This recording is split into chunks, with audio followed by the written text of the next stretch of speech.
Hey, welcome back, welcome back, welcome back. This is the Bojoul channel. Welcome back, welcome back. I'm so grateful and happy to be here today. And I just wanted to remind you that if you haven't already, subscribe to the channel, like it, share it, do all of those good things so that the algorithm can pick it up and share it with other people. So I appreciate you today for joining us. And today we're going to talk about something I think that we all kind of struggle with. I don't think one person haven't dealt with this situation at one time or the other. But what I can say is that this actually does affect your self-care. When you're focused on trying to take care of yourself and do everything else that you're doing, this particular topic that we're talking about today, I think is one of the things that kind of will drown everything out. And it'll cause you to stumble and like just be kind of stuck in your journey. And so that topic that I'm going to talk about today is learning how to let go of the things that you cannot control.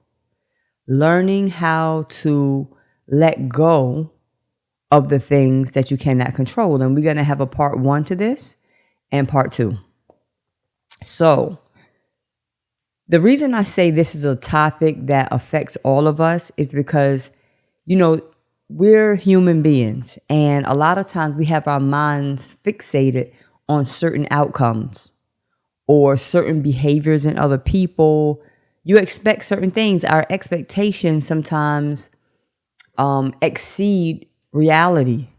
And a lot of times we're disenchanted, we're brokenhearted, we're disappointed, and we'll keep trying to make certain things happen that's really out of our control. And so focusing your attention on something that you no longer have control over is an exercise of frustration. And it can lead you to, depression, anxiety. You can literally get sick trying to change those things that's out of your control. And so I just want to share, for part 1, I'm going to share 3 ways that you can kind of learn or start to create a space that you can learn to let go of what you cannot control. So number 1, I want to encourage you to practice mindfulness. Like just taking a step back from every single thing and learning how to quiet your mind. It's like every single day, it's probably about, I want to say, I don't know if I'm exaggerating, but I know it's like millions, thousands of things that flood our mind. Ideas, thoughts, different things come into our consciousness. And it's like all day long, it's like we are processing these thoughts, what to do, what not to do, all these things, what I have to do today, my to-do list, what I won't do, or whatever the case may be. And it affects us. It affects us because it's like you have your mind and it's constantly on go. It never, ever, ever stops. Even sometimes it makes it hard for us to even sleep. That's how busy our minds stay.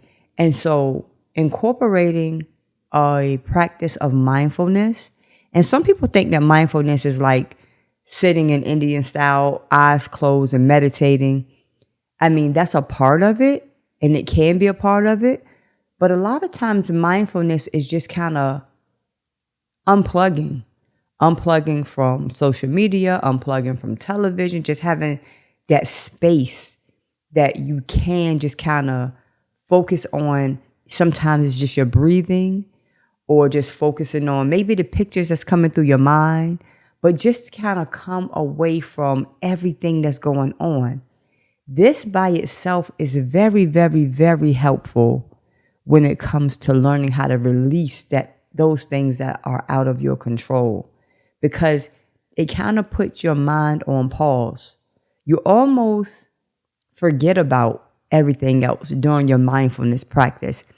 And if you're not accustomed to having this type of practice, you can start with like 1 minute or 2 minutes a day. It doesn't have to be hours and hours. I mean, as you continue developing the practice, it will go longer even without you knowing it. And that's a good thing. But I'm going to encourage you not to force it. Just take a moment out and say, I'm going to take deep breaths and focus on my breath for maybe 1 minute or 2 minutes. That's a mindfulness practice. Or a mindfulness practice is also maybe when you're sitting by yourself, or you're maybe in a park, or you're somewhere and you kind of like this observing the things that's going on around you. Because now as you observe the things that's going on around you, you're no longer focusing on what's going on in your loop of thoughts constantly over and over again. So it's causing you to kind of separate yourself from the things that you no longer have control over. So that's one, just that.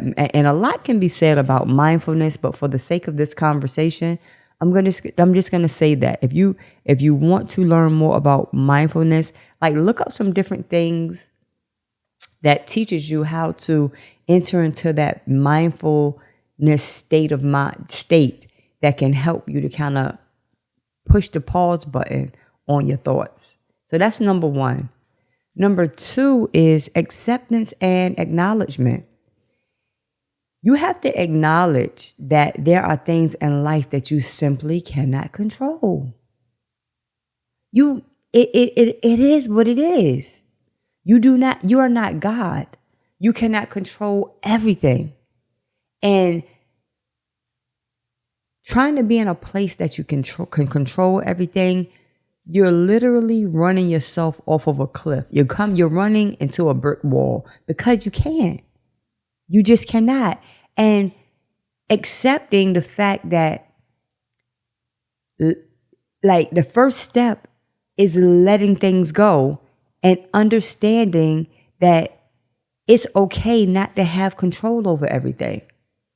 You have to acknowledge that some things I can't control, and then you have to accept that it's okay that I don't have control. It's okay. Sometimes we have these A-type personalities, like we're on the go, and we got things in control. And I know myself, I'm definitely guilty of this, because it's like when you have a certain lifestyle and you're always trying to make decisions for everybody and you're trying to keep everything together, you really start to believe that you can control things. And because a lot of things you can't control. But some things, dear heart, there is no control, baby. I promise you, there is no control over certain things. And accepting and acknowledging that fact will help you to begin to release that idea that you can control everything. And it'll help you to it'll free you, and it'll give you some space to kind of let things, and it's not even letting things unfold as they may, because things are going to unfold the way they're going to unfold anyway. It's not really you're letting it happen, but you're creating space within you to accept what's happening. How many of you, right, despite your best effort, something that you were trying to make happen or not make happen anyway? It is inevitable. It's a part of life. That's the part of life where I am grateful that I know God, that I can literally surrender certain things and allow God to deal with he got to deal with it. You have that popular saying to let go and let God. You really have to because your body, your mind, you don't have the bandwidth, literally, to deal with the great and monumentous things that come into your life that you can't make heads or tails out of.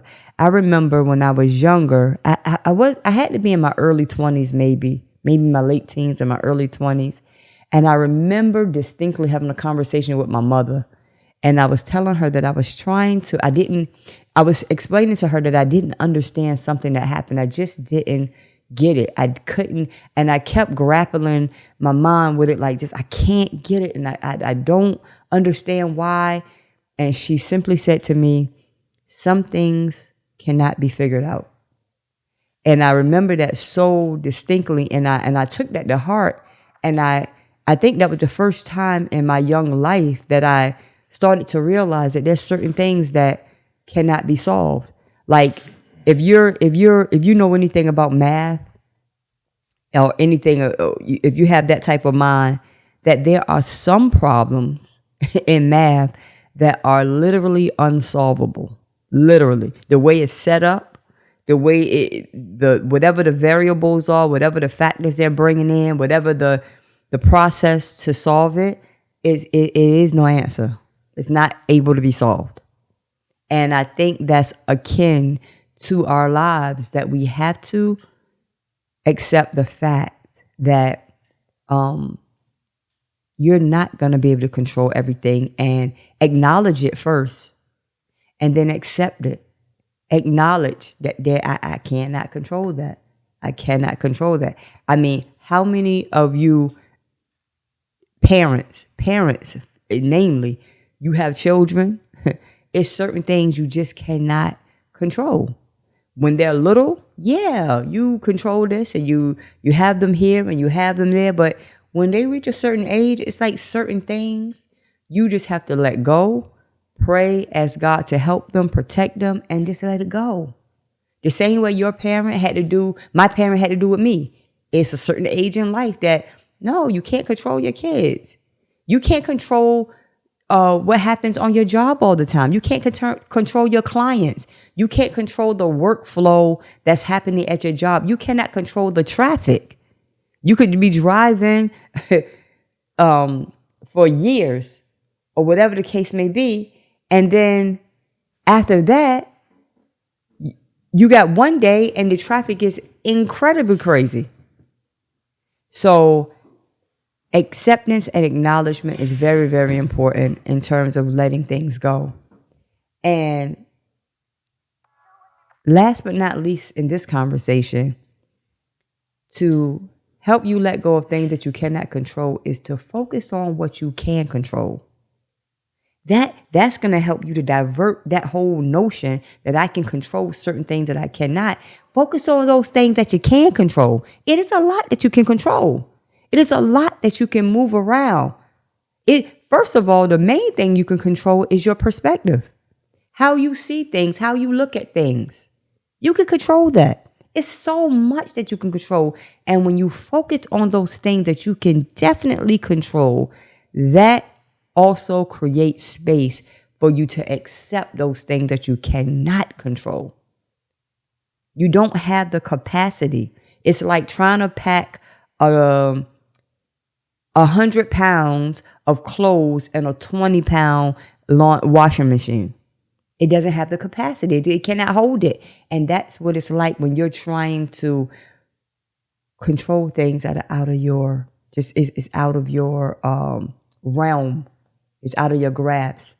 And so trying to do that destroys your self-care journey. It really does, because you have now redirected energy into things that'll never be or that'll never change, to taking your energy off of those things in terms of your self-care that you can control. What I eat, what I think about, the people I choose to be around, where I go, what I say yes to, what I say no to, the relationships that I start, the relationships that I end. You can control those things. That's all in your control. That's all you, baby. That's all you. But you got to know what's all you, and you got to know what's not you. That's it. Letting go of what you cannot control is fundamental to your self-care journey.